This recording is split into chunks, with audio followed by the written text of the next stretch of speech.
ito ay magluluto tayo ng fishball sauce guys. Ito ay 1 cup of water.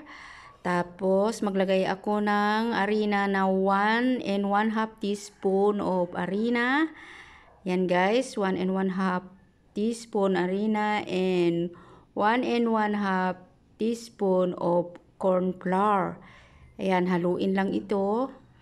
Yan, haluin lang ito ng mabuti hanggat sa matanggal yung mga, wala siyang lumps guys. Kaya yan, haluin ng haluin hanggat sa mahalo lahat yung flour at saka yung corn flour.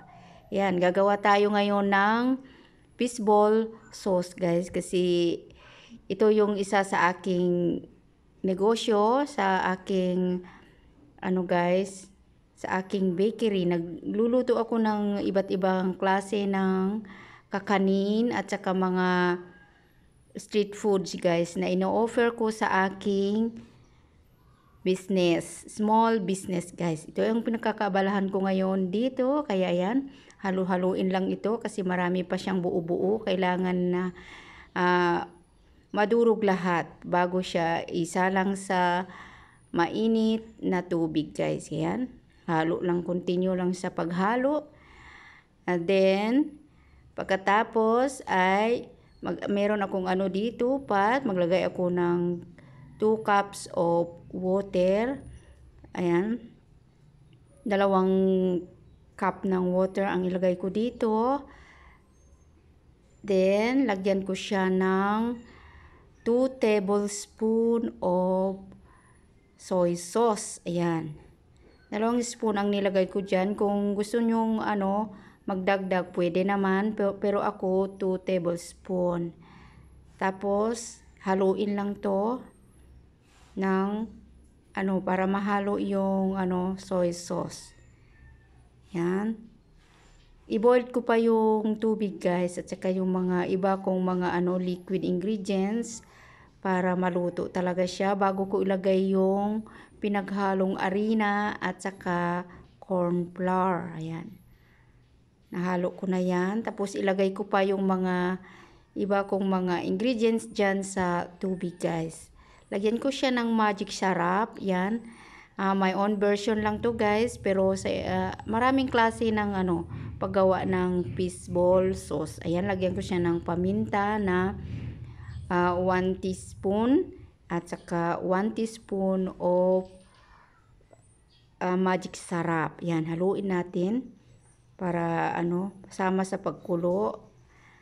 Habang kumukulo yun guys, magprito ako ng sibuyas sa another guys, sa palayok. Ko yan, iprito ko siya sa palayok guys, yung yung sibuyas at saka garlic. Yung lang, katamtaman lang ang pagka-brown niya guys, yung dyan, yung pagkaluto ng sibuyas. Kasi ihalo ko yan doon sa pinakulo kong tubig with soy sauce mamaya. Yan, haluin lang siya ng mabuti. Huwag sunugin para kasi ilalagay natin doon sa sauce natin yan. Yan ang aking version guys. Maraming mga version ng paggawa ng fishball sauce or yung kikiam. Ayan. Gustong gusto ito ng mga bata sa amin. Kaya kailangan gumawa ako kasi nagtitinda ako ng fishball at kikiam. Yan. Malapit na ito. Halu-haluin lang.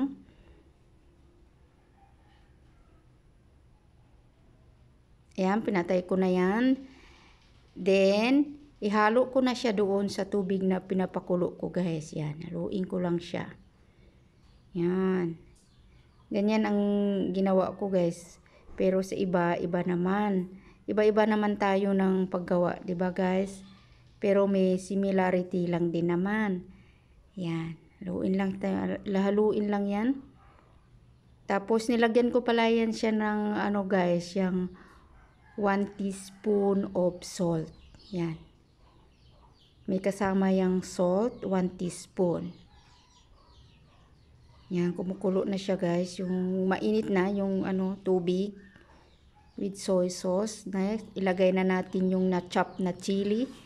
Yan, maanghang yan. Hindi naman siya maanghang pero dalawang ano lang yung pirasong sili na kinat ko ng maliliit. Yan, ito na yan siya. Mainit-init na, pwede na natin mamaya ilagay yung pinaghalong harina at saka corn flour. Yung pampalapot yan guys, yung harina at saka yung corn flour. Yan. Pero lagyan muna natin siya ng brown sugar para matamis-tamis siya. Yan, maglagay tayo ng sugar. Yan. 5 spoon brown sugar. Yan. Haluin muna natin bago natin ilagay yung harina at saka corn flour. Yan. Pakuluan muna natin konti yung sugar. Ngayon, lagay na natin itong pinaghalo na harina at saka corn flour. Halu-haluin natin habang nilalagay natin yung para hindi siya magbuo-buo. Haluin lang siya ng mabuti guys. Yan. Mamaya-maya maglapot na yan siya. Yan. Halo-halo lang tayo.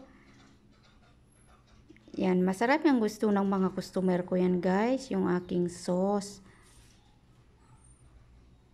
Yan, continue lang sa paghalo kasi pag ito at saka mahina lang ang apoy niyan guys kasi madali lang siyang ma-dry yung corn flour at saka harina.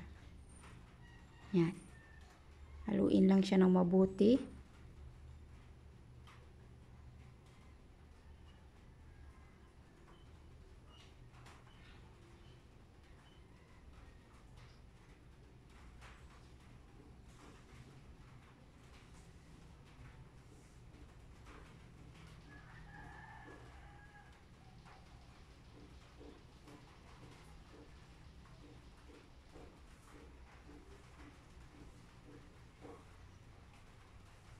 O, yan siya guys. Kumulo na siya. At saka, pwede na natin i-close yung,